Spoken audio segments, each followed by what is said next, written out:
Olivier Dumont, 32 ans, après avoir examiné d'autres opportunités avec la Chambre de commerce, décide de mettre en vente son affaire de peinture en Seine-Maritime. Un troisième cap possible qui était la vente de l'entreprise. Didier Bonjour, après avoir rêvé d'ouvrir un magasin de cycle dans le Calvados, élargit sa cible. Et avec les éléments que j'avais, je pensais que l'entreprise de Monsieur Dumont était très très très intéressante. Et là, coup de téléphone et douche froide. J'apprends que globalement l'affaire est morte et qu'il est en train de signer avec un repreneur. Mais il faut toujours attendre jusqu'au jour de la signature pour savoir si une affaire se fait réellement. Le jour de la signature, on s'est aperçu que le projet qui avait été présenté par le repreneur ne me mettait pas en confiance. Et c'est ce qui a fait que je n'ai pas donné suite et ça s'est arrêté naturellement. Et le processus peut alors s'enclencher rapidement, de façon fiable. Donc on a mis en place un calendrier d'action. Ce qui a été très important, c'est chaque sollicitation, j'ai eu une réponse quasi instantanée. Donc ça m'a mis dans une totale confiance. On n'était pas en train de préparer des documents en maquillant des chiffres, je les ai eus tout de suite. Et très très très très vite, on a décidé que globalement on allait faire ce deal ensemble. Et je crois que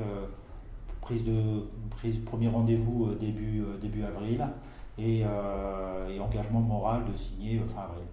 Cas particulier de cette transmission, c'est un fonds de commerce. Faut pas se tromper, le fonds de commerce c'est simple au début et ça devient vite compliqué post-cession, puisque vous perdez l'intégralité de vos contrats. Je vais prendre quelques exemples relativement simples. Moi je suis dans le bâtiment, j'ai un qualibat, j'ai perdu mon qualibat.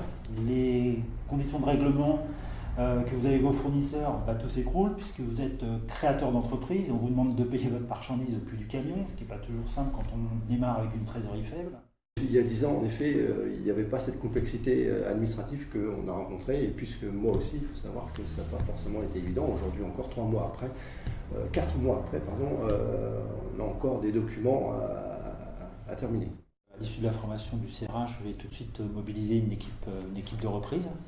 Donc avec un expert comptable, membre du CERA, avec un conseil avocat, membre du CERA. Ce sont des gens dotés d'une grande expérience. Et puis je me suis fait backuper et en tout cas coaché par mon parrain du CERA, Michel Bicoulin, avec qui il m'a donné le rythme et le tempo qu'il fallait pour être à l'heure et au rendez-vous. De mon côté, pareil, il a fallu constituer une équipe de conseils qui sont Maître Morival, avocat à Rouen, et puis le CER France. Évidemment, tout ça s'est fait également avec le CERA, mon coach Joël David, qui non seulement était là pour m'aider dans les démarches qu'il y aurait à faire, mais également pour estimer l'entreprise et la préparer et la mise en place.